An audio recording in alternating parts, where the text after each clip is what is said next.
Buenos días a todos, todas, todes. Vamos a comenzar con la mesa de ponencias número 9. El título es Documentación para la memoria escénica. Y bueno, los participantes son Carlos Schmidt Fonseca de Costa Rica, usted, ¿verdad, Carlos? Beatriz Méndez, Brasil. Eh, Amanda Basáez Rodríguez.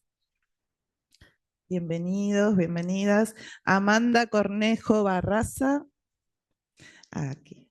Bien. Y Pamela Fica Molina y Catalina Peralta Legal.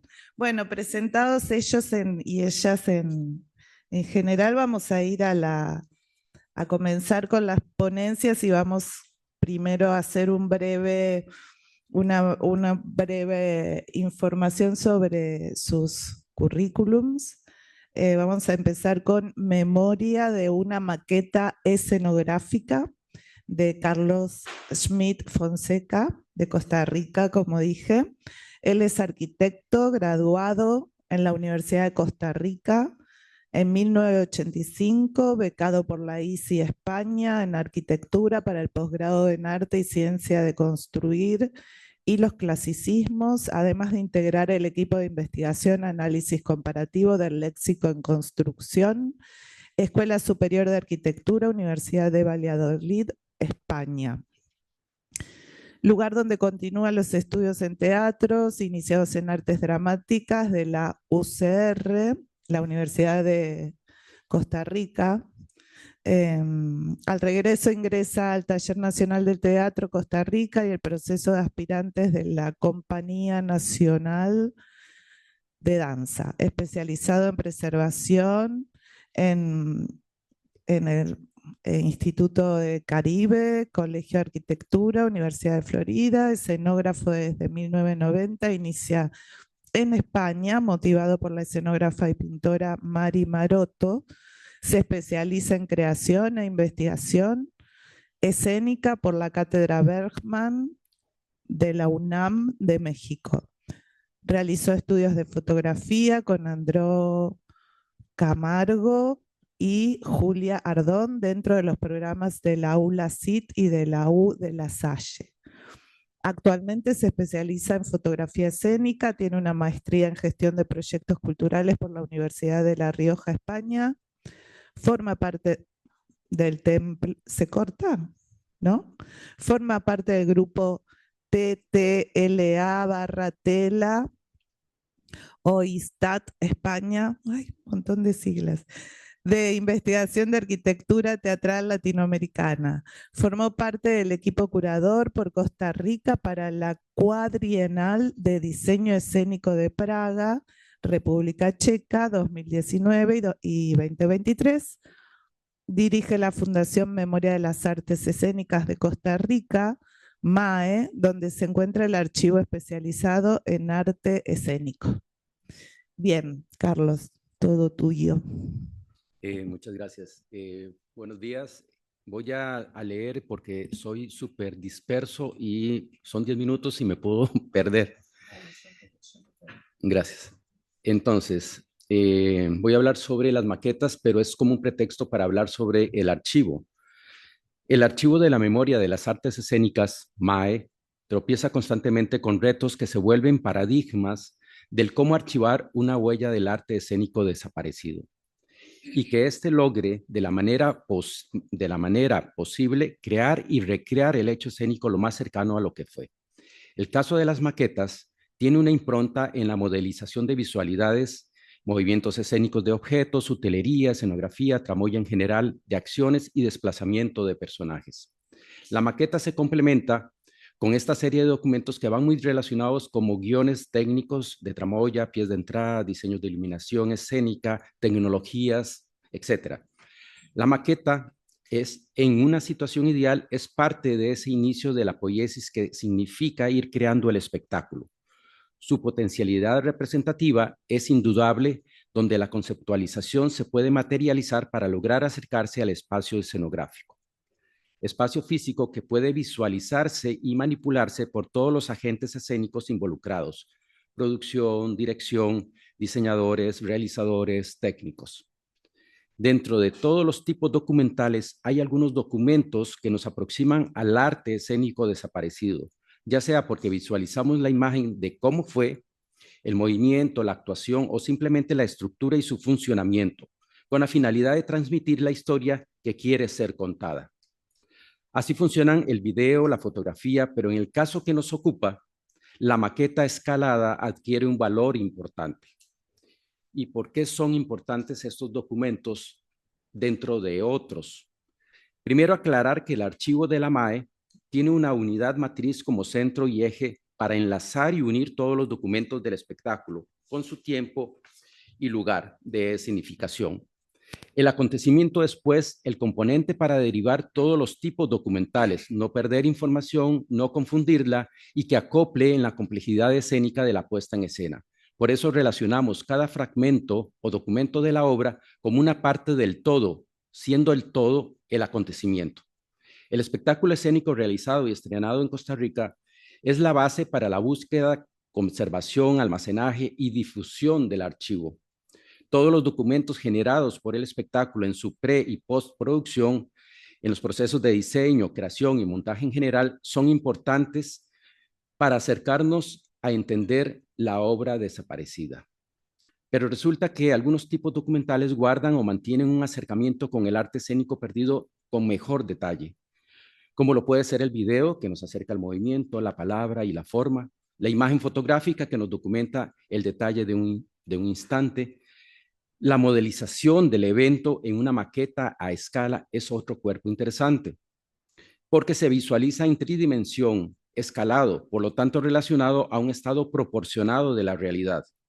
A su vez, si lo acompañamos con guiones de ejecución, se pueden manipular movimientos escenográficos, desplazamiento de actores, pruebas y posicionamientos de iluminación. ¿Qué es realmente una maqueta? ¿Para qué sirve una maqueta escenográfica? ¿Será una representación de la representación? ¿Es el primer ensayo de la ficción? ¿Es la exploración del primer lugar para iniciar el habitar de ese espacio ficcional? En el archivo de maquetas nos interesa como cuerpo e instrumento del proceso de creación de una obra, también como objeto representativo, elemento escultórico espacial con su propia técnica de ensamble y materialidad, pero además como recreación modélica del espectáculo. En el proceso de ideación del lugar donde ocurrirán las historias, el o la escenógrafa pasa por varias etapas. La idea inicial generalmente se efectúa en conjunto con el equipo de trabajo, para luego conceptualizar, pasar del texto junto a la idea, con la idea a la figuración. Pero el proceso no es tan fácil en la ficción. El espacio adquiere otras connotaciones y el lugar puede ser cualquier cosa. La abstracción, la síntesis, la simbología adquieren gran valor. Esto lo convierte, como dice Álvarez de Toledo, en una operación surrealista de conferir figura a lo abstracto. Para ese pasaje valoramos muchos elementos: el texto o guión, las inquietudes, ideas de dirección, de producción, lugar donde se significará la propuesta, variables técnicas y de realización en general. Uy, he tachado tanto en el camino para resumir los 10 minutos. Está muy bueno, así que adelante. Existe una infinidad de modelos analógicos, materiales. Existen muchos modelos analógicos, matemáticos, simbólicos, icónicos. Dentro de los modelos icónicos nos interesa la representación física total o parcial y a escala de lo que se quiere representar. Son importantes para transformar la información visual en el espacio tridimensional escalado. Se construye para conocer o predecir propiedades del objeto real. Los modelos de representación son muy variados. Traducen ideas de planos bidimensionales a modelos con volumen y, por lo tanto, en tridimensión. Es una herramienta de transmisión de información táctil, sensorial, perceptiva y, por lo tanto, también como herramienta creativa, diferencia importante con las modelizaciones digitales. Se logra percibir en forma directa el lugar de la ficción, lo que implica visualizar materialidades, estructura, luz, sombra, movimiento, incluso significar el comportamiento mecánico de la obra, el movimiento de luces, el desplazamiento de objetos, utilería y personajes. Esta disertación tiene un trasfondo novelado. Las maquetas nos amplían el panorama de la creación y nos hacen más diferentes en su simpoiesis, como nos expone Donna Haraway. Es decir, nos hace más eficientes en el hacer con otros, pues la creación escénica nunca pierde su carácter de trabajo en equipo. La maqueta provoca un ejercicio intelectual de memoria y entendimiento de cómo fue el espectáculo. La maqueta es un detonador de memoria, promociona una producción de multiplicidades que genera la idea de teatro, como nos cuestiona Alain Badiou. Es precisamente la memoria de la maqueta la que nos ocupa. Existen tipos documentales que nosotros llamamos fríos o calientes. Según el acercamiento con el arte escénico, documentos que guardan más información de la que el elemento aparentemente tiene. Los documentos calientes son los que generan mejor y más afecto. Con esto estoy diciendo que son mejores para detonar el recuerdo. El archivo, para pensar el arte escénico, funcionamos como recuerdo o con el recuerdo. Son los que vivimos el evento, solo los que vivimos el evento en acción o en expectación, entendemos lo que pasó y lo que nos pasó al presenciar el suceso. Hay un privilegio oculto en este arte nuestro. El habitar un espacio, y en este caso habitar un espacio ficcional, amerita de parte de los creadores, diseñadores, actantes, técnicos, una apropiación del lugar y por consiguiente de habitarlo. Es aquí donde la maqueta nos genera esa memoria, ese aviso que se da de algo pasado. En el conflicto continuo del archivo de la MAE, la maqueta se convierte en otro elemento primordial del acercamiento como enunciamos al inicio de esta lectura. El interés dado por la maquetación de los espectáculos va relacionado con nuestra búsqueda de acercarnos a un archivo de arte escénico, no solo archivo escénico, porque nos interesa entender el espectáculo ausente, conocerlo y estudiarlo. Consideramos que para llegar a ello debemos experimentar el espectáculo en su detalle o en su totalidad en forma de acontecimiento, en presencia, accionando y comunicando, porque de otra forma seríamos y continuaríamos siendo un archivo escénico, que conserva documentos relacionados con las artes escénicas, pero no son arte escénico. Aquí nos cuestionamos si el habitar la espacialidad de la ficción perdida en su temporalidad, podemos empezar a experimentar el lugar donde ocurrió la historia. Si los que habitan fueron los creadores, los diseñadores, los ejecutantes, que ya lo habitaron una vez, los podemos acercar con la recreación de maquetas para que nos cuenten cómo fue ese acontecimiento. Usamos la maqueta como un detonador de recuerdos y reconstruir el espectáculo que ya no está. La memoria que buscamos reconstruir parte de tipos documentales que logran comunicar, visualizar y sentir más allá de su expresión inmediata. Continuamos en la lucha de ser un archivo de arte escénico. Esto es nuestro leitmotiv y no tanto un archivo escénico. Gracias.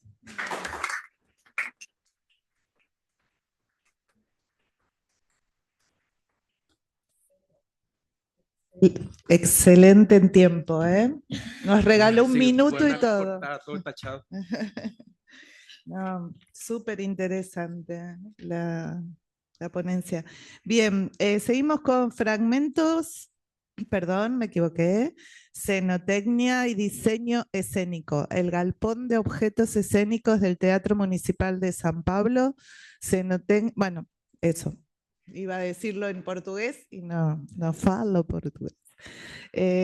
Doctoranda Beatriz Méndez, Brasil, doctoranda y maestra en artes por el Instituto de Artes de la Universidad Estadual Paulista Julio de Mesquita Filo, línea de investigación en estética y poética escénica, es licenciada en artes escénicas por la Universidad Federal de Ouro Preto, graduada en el curso de técnicas escénicas en la San Pablo Escuela de Teatro. Se desempeñó como docente de escenografía en el curso de asistente de escenotecnia en Pronatec San Pablo 2017 y como artista docente invitada en el curso técnico en teatro, línea de estudio de técnicas escénicas en San Pablo Escuela de Teatro, Centro de Formación de las Artes do Palco 2021-2022. Actualmente trabaja en el Centro de Colección e Investigación del Teatro Municipal de San Pablo, realizando el inventario de objetos escénicos. Trabaja de forma autónoma como escenógrafa, diseñadora de utilería y productora de escenografía. Su investigación está ligada a la escenografía, las visualidades y la artesanía de la escena teatral. Participa como investigadora en el grupo de estudio de la materia escénica. Bien. Avanti. Olá, buenos días a todos y todas. Me gustaría saludar a mis compañeros y compañeras de mesa. Estoy muy contenta de compartir este momento con vosotros. En primer lugar, pido disculpas por mi español y espero que puedan entenderlo. Pero si tiene alguna duda, por favor, pregúntenme. Me llamo Beatriz Méndez, soy investigadora en el campo de la escenotecnia y la escenografía en la Unesp, São Paulo, Brasil. Y actualmente trabajo en un proyecto de inventario de objetos escénicos en el Galpón Armazém, da Central Técnica de Produções Artísticas do Teatro Municipal de São Paulo. Un proyecto que voy a presentarles hoy. Aunque el Teatro Municipal se inauguró en 1911, el Centro de Producción Técnica Chico Giacchiere solo se abrió en 2008 en el barrio de Canindé, en el centro de São Paulo. Antes de eso, los objetos escénicos no tenían un lugar fijo de almacenamiento y dependían mucho de los cuidados de Aníbal Marx, conocido como Pelé, el coordinador de escenografía que trabaja en Teatro Municipal de São Paulo. Desde hace más de 40 años y que siempre se preocupó y hizo todo lo posible dentro de las pocas condiciones que tenía para preservar toda la colección de objetos y muebles escénicos. A partir de 2024, el núcleo de acervo y pesquisa propone un proyecto de inventario de los objetos escénicos con el objetivo de inventariar todo lo que hay en el espacio mediante una metodología museológica, a fin de proponer mejores condiciones de preservación y conservación de estos objetos. Llevo a cabo este trabajo junto con Emily Kimura, que propuso la metodología de inventario. El trabajo consta de 3 etapas: limpieza, catalogación y embalaje. Definimos 3 destinos para estos objetos en función de determinados criterios: almacenamiento, eliminación y acervo. En almacén está destinado a objetos que están en buen estado y que pueden reutilizarse. Los préstamos se realizan tanto para dentro como para fuera del teatro. Los objetos que están en mal estado, contaminados por plagas como termitas, o que se han deteriorado por completo y no pueden ser recuperados, van a eliminación. Y para el acervo, destinamos los objetos de mayor valor histórico, construídos con determinadas técnicas y materiales muy específicos que pueden seguir prestándose, pero solo para los espectáculos del teatro. Estas definiciones son primarias y se van ajustando en función de las necesidades de producción de las óperas y otras producciones del Teatro Municipal de São Paulo. Acá trago un ejemplo del control del inventário ou planilha. Não dá muito bem para ver, mas são os itens, que incluímos en la planilla. Hasta la fecha se han inventariado 6.782 objetos de diferentes tipos: armas escenográficas, espadas, puñales, alimentos escenográficos, candelabros, lámparas, botellas y otros. Para los estudios teatrales, es muy interesante observar la evolución técnica y material de la construcción de objetos, ya que disponemos de objetos construidos desde los años 70. La madera y los metales son materiales que se utilizaron mucho durante este periodo. Traigo aquí algunos ejemplos. Este proyecto también es importante para la investigación en el sentido de que contribuye a la organización de diversas materialidades que pueden leerse como documentación para los estudios teatrales, especialmente desde el punto de vista de la historia y memoria de la escena. Es posible identificar algunas características de la puesta en escena de las óperas a través de los objetos. Las armas, por ejemplo, son los objetos más prestados para las óperas según los dados de préstamo.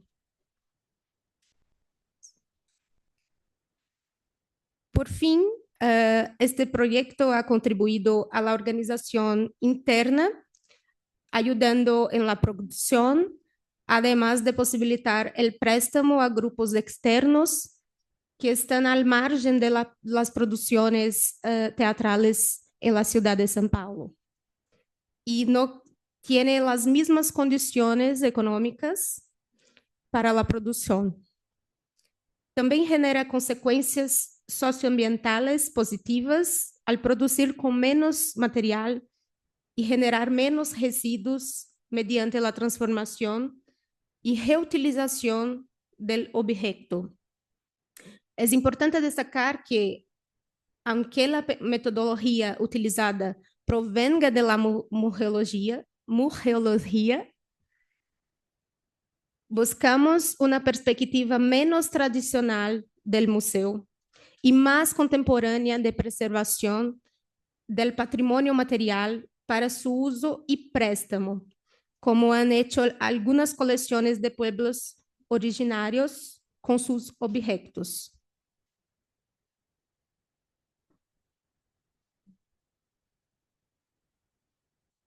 Acá traigo algunos ejemplos de lo tratamiento que hacemos en los objetos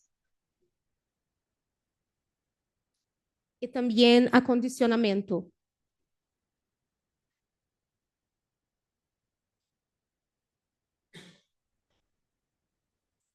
Gracias a todos y todas por su atención. Muchas gracias.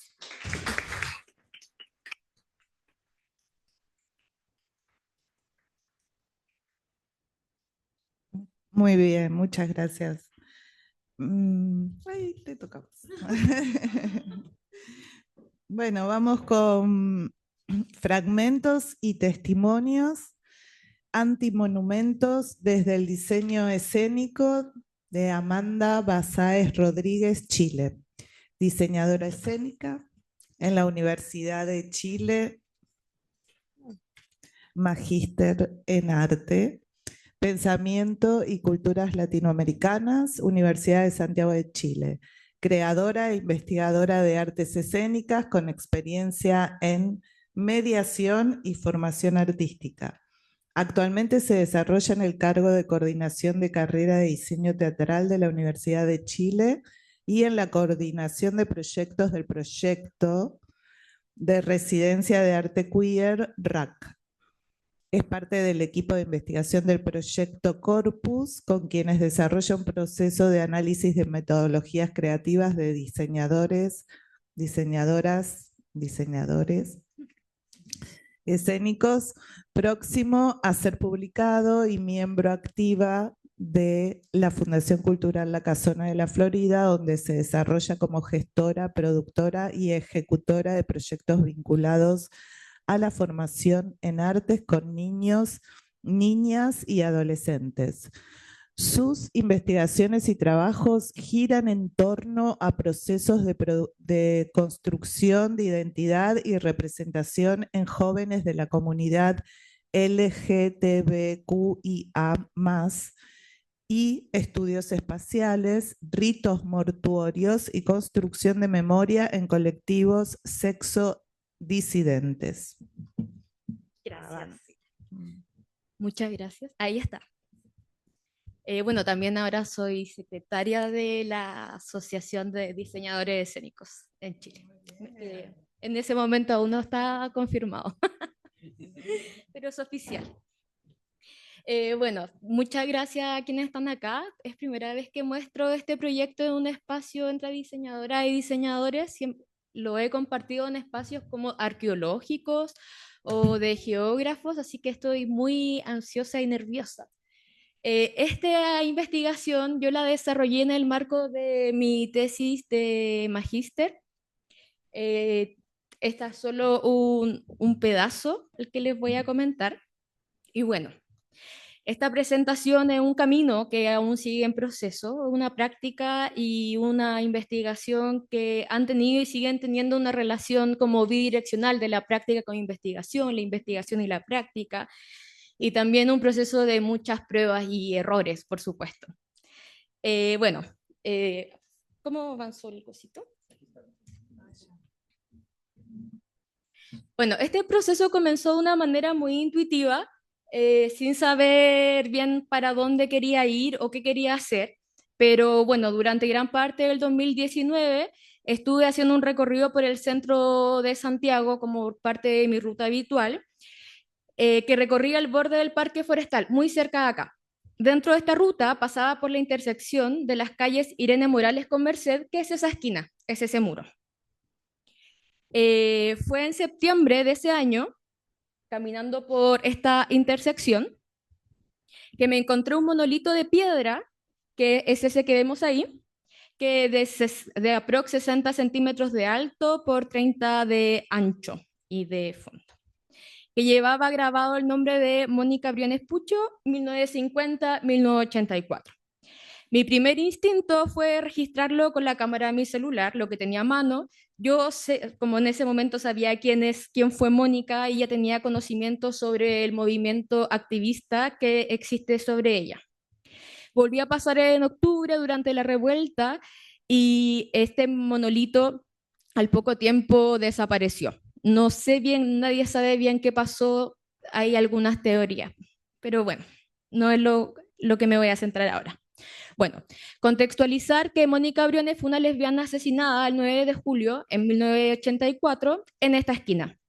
En una madrugada, cuando se devolvía a su casa, después de haber estado celebrando su cumpleaños en lo que era el bar Jaque Mate, que estaba también en un perímetro muy cercano a este donde estamos ahora. Mónica, bueno, llevaba días siguiendo que un hombre la seguía y esa madrugada también lo sintió. Eran las 4 de la mañana, 5 de la mañana, cuando este hombre se le acercó y la asesinó a golpes. Fue una amiga que fue la única testigo quien describió a este asesino de Mónica como un hombre de aspecto militar y narró que este hombre, mientras la golpeaba, narraba o decía insultos lesbofóbicos hasta que la mató. El caso fue cerrado sin culpables. La testificante no volvió a hablar sobre el tema. Y bueno, hubo ahí varias controversias respecto a cómo se abordó el caso, cómo se cerró, se intentó pasar de que había sido un accidente de micro, que una micro la había atropellado, pero en los peritajes sale que Mónica murió de una contusión encefalocraneal. Bueno, actualmente este es un caso muy importante dentro de los movimientos y activismos lésbicos, ya que es el primer caso registrado que tenemos en Chile de una muerte por lesbodio, dadas las descripciones que da la amiga y las narraciones de Mónica de los días antes.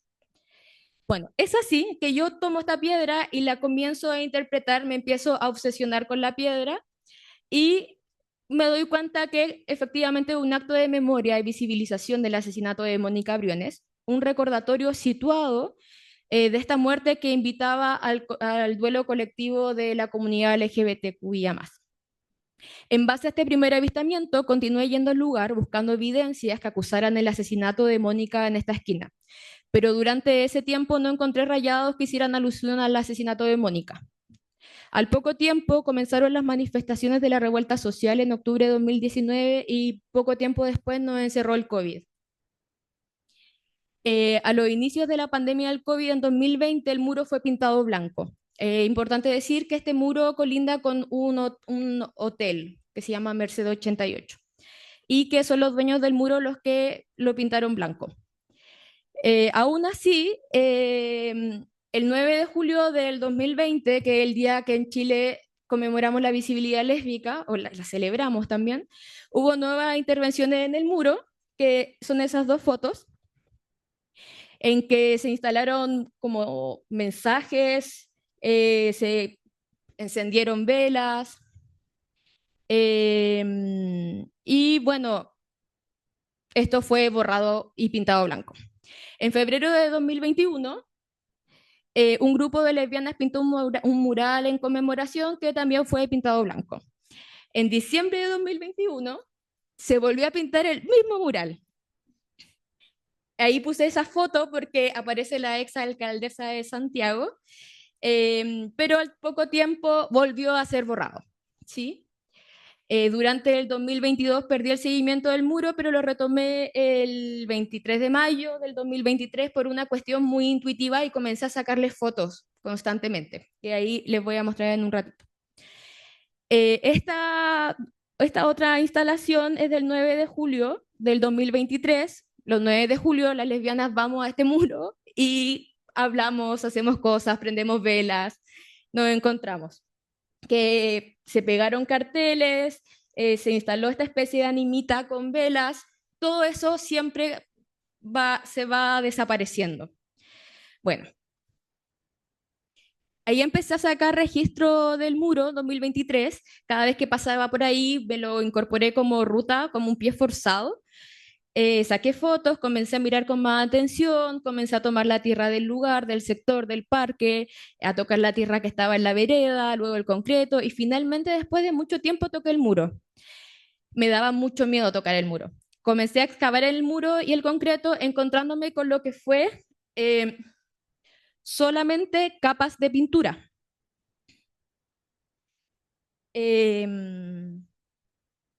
Bueno, durante este tiempo han ido apareciendo mensajes que hacen alusión a la visibilización lésbica, etcétera, pero que siempre son borrados por capas de pintura o graffiti. El muro una y otra vez sistemáticamente es pintado blanco por los dueños del muro. También tiene otros grafitis, como llegan grafiteros y rayan encima.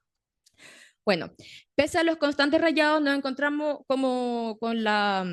Nosotros hemos seguido insistiendo en este muro, como seguimos yendo al muro y seguimos tratando de intervenirlo. Bueno, el 9 de julio del... Esperemos un poquito. Bueno, en marzo del 2024, por primera vez que toqué el muro, extraje un pedazo del muro donde fue asesinada Mónica en el 84. Ya llevaba mucho tiempo y fue la primera vez que lo toqué. Fue un momento extremo en que yo sentía que habían cámaras y que todos me iban a perseguir. Aquí está el trocito de muro. Ese es el trozo de muro. llegué y tomé algunas notas como en modo bitácora. Se lo menciono porque creo que también se empieza a cruzar con el proceso creativo que empieza a surgir de esto. Entonces, al observarlo, se acusa una cantidad no menor de capas de pintura. En las capas no se distinguen muchos colores, resalta el gris de la tierra sobre el blanco. Las capas de pintura le dan rigidez, es duro. La pintura ha creado una especie de estructura basal del muro. Lo admiro sin saber qué hacer durante días y lo puse en esta cajita con una etiqueta. Bueno, la gente transita este lugar cotidianamente, es un punto de recorrido, de tránsito, no es para nada de encuentro, no llama la atención, no hay pasto, no hay flores, tampoco hay rayados, solo hay concreto en el piso y en el muro, y un muro que insiste en verse lo más y más blanco posible. Cuando rayan el muro no importa porque nadie parece verlo, aún así los dueños del muro lo pintan, eh, y que ya llevan años de pintar el muro. La capa, bueno, si después alguien se quiere acercar, es gruesa. Y bueno, comienzan a hacerme preguntas también de qué forma la materialidad y estos artefactos pueden usarse para dar a pensar las memorias de la violencia desde nuestra área, ¿no? Y ahí es donde entra mi labor o mi interés es como diseñadora escénica. Eh, bueno, dentro de todo este proceso, para ir avanzando veloz, vamos saltando cosas.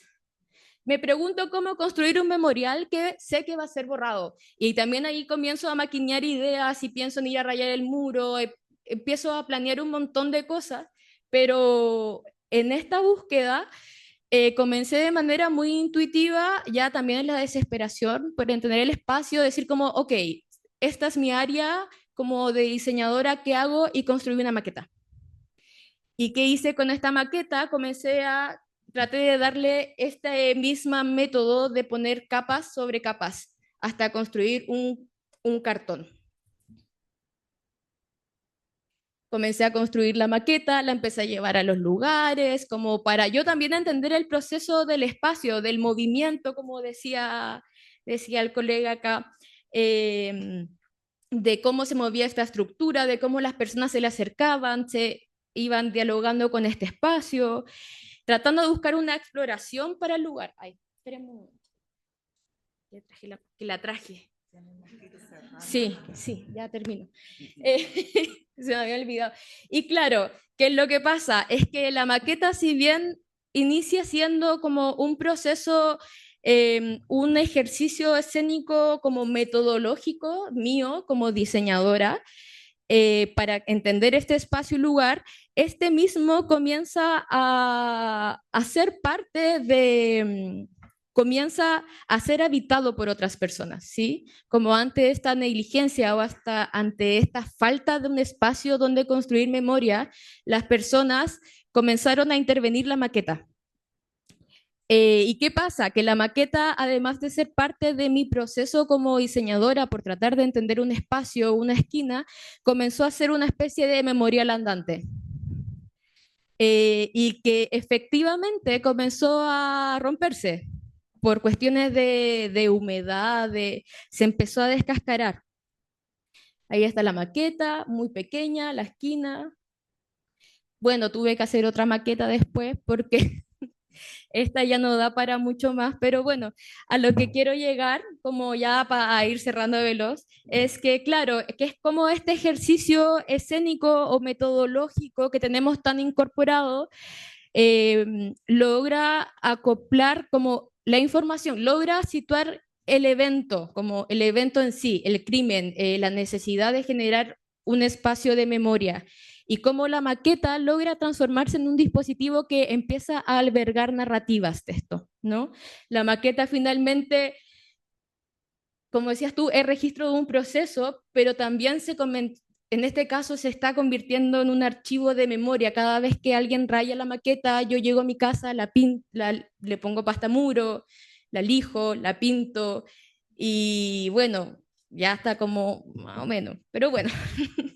Eso, como la propongo también como una fuga, un medio de memoria, como que ha sido móvil y que ha sido útil en espacios como LGBT, donde ha sido llevada, donde la voy llevando, donde la gente raya y escribe, se han acercado niñeces. Hay uno que es mi preferido, que es de que la única injusticia es la justicia, que escribió un niño de 9 años. y como reclamo hacia la memoria lésbica. Eso, muchas gracias.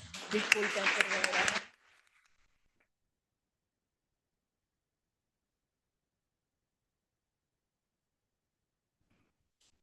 Bueno, muchas gracias.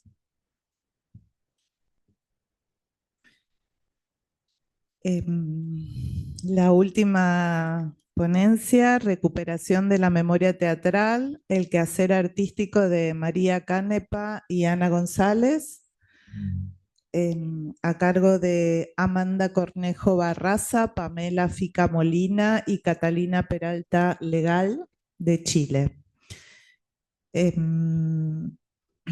Bien, profesora de Lengua y Literatura de UMCE, Magíster en Artes en curso, Universidad de Chile, durante el desarrollo del pregrado en la carrera de Pedagogía en Castellano, desarrolló la actividad 100 años de Isidora Aguirre, más allá de la pérgola de las flores, la que se enmarca en los proyectos DAE. A ella asisten las académicas Pía Gutiérrez y Marcia Martínez. Luego desarrolló la tesis estudio sobre construcción de los personajes mujeres en las obras, Los papeleros de Isidora Aguirre y La trágica agonía de un pájaro azul de Carla Zúñiga para una propuesta pedagógica en segundo año de enseñanza media. Posteriormente asume como asistente de investigación en el proyecto del Fondo del Libro y la lectura número 576492 a cargo de las académicas Clara Parra Triana, Paulina Daza y Marcia Martínez. Cursó el diplomado en Pedagogía Teatral, con enfoque en el desarrollo de actividades en aula para estudiantes de secundaria, de esta manera fortalecer sus conocimientos sobre el teatro aplicado en educación. En la actualidad cursa el primer año en el Magíster en Artes con mención en estudios teatrales, en el que ha posibilitado la profundización de distintas dramaturgas chilenas. Añadido a ello el estudio del archivo de artistas mujeres nacionales. Bien, este resumen de currículum corresponde a... Ah, ok. Y un poco de Amanda también. Y un poco de Amanda, claro, era lo que me confundía, además de haber quedado muy conmovida por el testimonio y el trabajo de la ponencia anterior. Bueno, chicas, todo vuestro, el tiempo. Bueno, hola a todas, todos les asistentes. Nosotros somos una parte de un grupo mayor que conformamos también este espacio. Bueno, Teatro, Memoria y Mujeres es un proyecto desarrollado al alero del financiamiento de la Vicerrectoría Académica de la Pontificia Universidad Católica de Chile, en el marco de una línea interdisciplinaria en diversos proyectos artísticos. Así, desde la gestación de este proyecto, nos proponemos el desafío de rescatar las figuras de Ana González y María Canepa en el teatro chileno, considerando sus distintas trayectorias en las artes escénicas en una época compleja para el desenvolvimiento de las actrices. La esencia de este proyecto se encuentra en el impacto de la revisión del archivo orientada a la observación de distintos documentos encontrados en la restauración del Teatro del Ángel, rescatado por el Programa de Investigación y Archivos de la Escena Teatral, UC. En este sentido, la problemática que propicia este proyecto se encuentra latente de manera transversal en su desarrollo, en la escena nacional y también mundial, protagonizada por hombres y figuras masculinas. Es así como surge la interrogante: ¿dónde están las memorias de las mujeres en el teatro? La invisibilización de la mujer a nivel histórico se ve reflejada en el mundo escénico, por lo que, tal como lo expresa María Moreno en el 1999, la búsqueda de una voz propia en relación con la situación social de la mujer se vuelve una tarea urgente.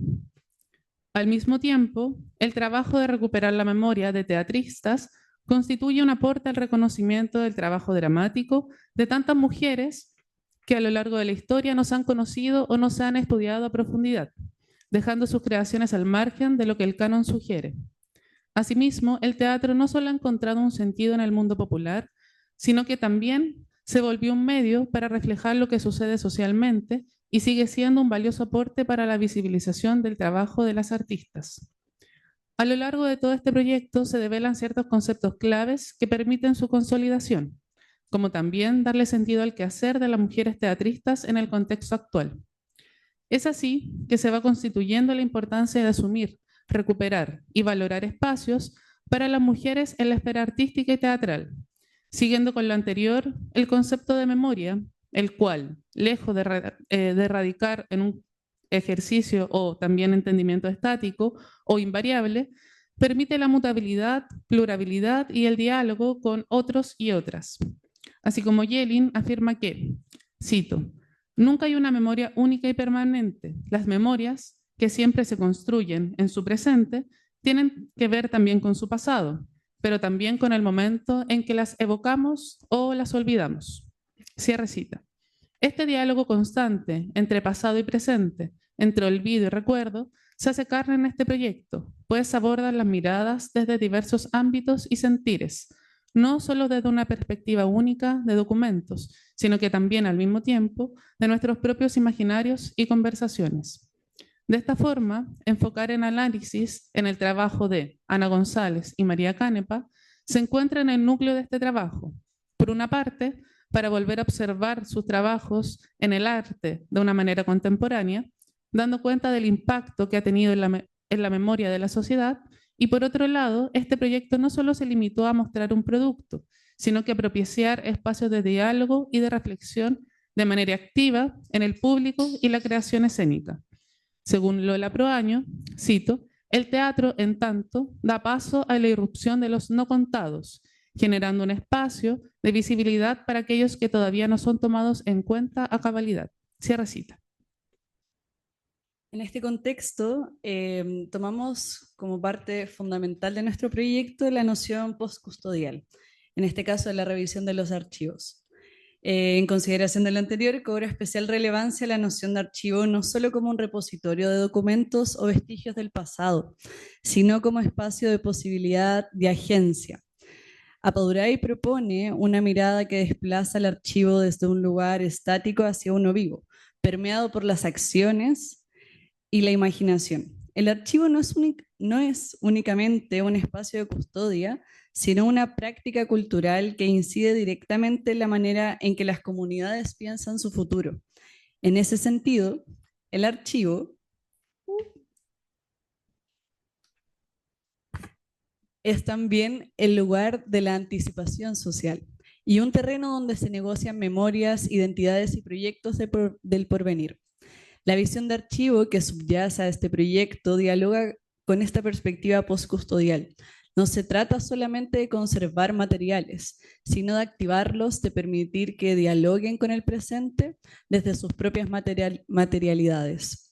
Esta reactivación, que encarna lo que Apaduray llama la producción del archivo, abre la posibilidad de pensar los documentos no como objetos cerrados, sino como puntos de partida para la creación, la reflexión y la transformación social. En nuestro caso, el trabajo con los vestuarios, gestos, partituras corporales y escenografías no son un mero ejercicio de reconstrucción, sino una forma de activar una memoria afectiva y corporal, que dialoga con las formas de vida, saberes y luchas de Ana González y María Canepa. Este archivo performativo que construimos no busca representar fielmente el pasado, sino más bien generar una resonancia afectiva en el presente, permitiendo que nuevas capas de sentido se entretejan con los materiales resguardados. Así, el archivo se convierte en un espacio de disputa y reescritura, un espacio que desafía el canon y propone otros relatos posibles. Al trabajar con los gestos registrados, los vestuarios reconstruidos y las imágenes documentadas, proponemos un archivo expandido que incorpora lo sensible, lo encarnado y lo colectivo, rebasando la lógica de la mera acumulación documental para transformarse en una herramienta crítica de memoria y acción.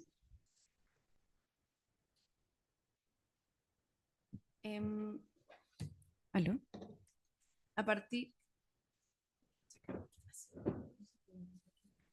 A partir de la inquietud por la puesta en valor de mujeres creadoras y la perspectiva postcustodial, la iniciativa se comienza a enmarcar en la visibilización de aspectos esenciales de la historia de Ana González y María Cánipa, determinando dos ejes de trabajo. El primero fue la reactivación archivística a través del diseño escénico y el segundo la utilización del diseño escénico como una herramienta de reproducción de los modos de producción teatral de los años 80. En ese sentido, el ente de análisis se enfocó, en este caso, al vestuario, el diseño acústico, la partitura corporal y la dramaturgia. El primer eje de la metodología se centra en la reactivación de los archivos materiales, es decir, una presentación de la selección que sistematizamos en la investigación que llevamos a cabo. Esto fue principalmente a partir de los archivos de Ana González encontrados en el Teatro del Ángel, acompañados de otros insumos publicados en canales de televisión, documentos revisados en otros archivos de la escena teatral, notas de prensa de su trayectoria teatral publicadas por medios de comunicación en la web, entre otros. Esto nos permitió identificar los aspectos claves de la trayectoria y legado de María Cánipa y Ana González, con particular ahínco en aquellos que no habían sido divulgados previamente. La idea era presentar el archivo, dinamizarlo y disponerlo para su revisión. El segundo eje metodológico del proyecto buscaba hacer uso del diseño escénico como herramienta de reproducción de los modos de producción teatral de los años 80, particularmente de aquellas figuras de personajes icónicos en la trayectoria de cada una de ellas. A partir de esta premisa y a través de la revisión de archivos, se trabajó con los procesos creativos que sustentaron la construcción de la Desideria, interpretada por Ana González, y Lady Mac, interpretada por María Cánipa. Así decantamos en la producción de una performance donde el diseño escénico se construye a partir de elementos fundamentales en la caracterización de estos personajes, con especial cuidado en siluetas, tocados e indumentaria, piezas que no solo definieron a los personajes, sino que portan un activador de la memoria emotiva. Los textiles elegidos para la performance, que presentan texturas, volúmenes y brillos específicos identificados a partir de los hallazgos, nos fueron dando insumos para establecer una conexión entre esos modos de producción y nuestros modos de producción. Los vestuarios tocados y accesorios permitieron revelar los cuerpos contemporáneos, pero también adoptar y rescatar los gestos que los archivos también nos entregaban. A partir de los gestos registrados en los archivos, se buscó encarnar los movimientos que hicieron a Desideria y Lady Mac tan únicos y particulares. Decidimos, por tanto, construir la puesta en escena a partir de dos partituras corporales, que provenían de esos gestos, los documentados. Estos procesos de encarnar nos permitieron preguntarnos de qué manera las limitaciones temporales pueden encarnarse a través del gesto material. Asimismo, quisimos dar énfasis a construir un espacio transitable que integrase las materialidades con las que elaboramos las performances. Estas fueron estudiadas, revisadas y a su vez creadas con la intención de disponer un activador generador de vínculos entre audiencia, materialidad, temporalidades y memoria. De esta manera reconocemos que existe más que materiales en los archivos. También son aproximaciones a los sistemas de producción, aproximaciones a los gestos, evocadores de memoria, aproximaciones de diseño y creación que marcaron un contexto específico del teatro chileno. En cuanto a eso, pasamos por varias etapas del proceso creativo. En una parte se presentó la burocracia, que nos hizo cuestionarnos muchos aspectos con respecto a cómo nosotras podíamos presentar ese material. Es decir, no lo podemos sacar del archivo porque precisamente son los encargados de que eso no se estropee, de lo que está ahí no se estropee, pero finalmente nos hizo cuestionarnos cómo lo presentamos, cómo lo acercamos a las personas y cómo podemos transmitir esos gestos, esas materialidades, estas telas, y cómo las personas podían dialogar con ellos sin que tuvieran que ir al archivo directamente. ¿Sí? Bien, cerramos porque tenemos ya los 10 minutos cumplidos y nos necesitamos también dar cierre. Bueno, ok, un minuto. Ah, vos me pediste. Ok, un minuto. Yo creo que el final. ¿Posibilidades? El último Modo final, sí. Ya, bueno. Eso. Vamos con el cierre rapidito. El proyecto en cuestión ofrecía una reflexión profunda sobre cómo el diseño escénico puede abrir nuevas posibilidades. En particular, el uso del archivo se convierte en un recurso vivo y dinámico, se activa, se reinterpreta y se convierte en un espacio abierto a la interacción. La posibilidad de manipular el vestuario, que lo dispusimos al final, no alcanzamos a hablar de eso, las réplicas de los archivos que también dispusimos, las proyecciones, etcétera, muchas otras cosas. Tenía una intención de generar una co-creación activa mediante una relación más íntima, directa y sensorial con la memoria. Al tocar y manipular objetos, entramos en contacto con la materialidad del archivo y activando no solo la memoria visual y táctil, también la emocional, corporal y conceptual.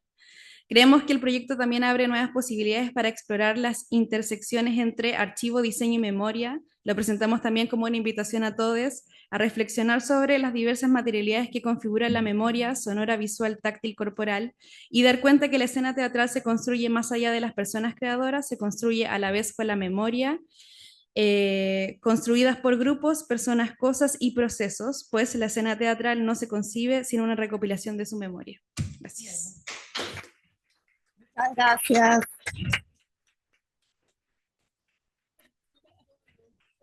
Disculpen el recorte, pero el tiempo es tirano. ¿Alguna consulta, pregunta, aporte, inquietud? Sí, allá.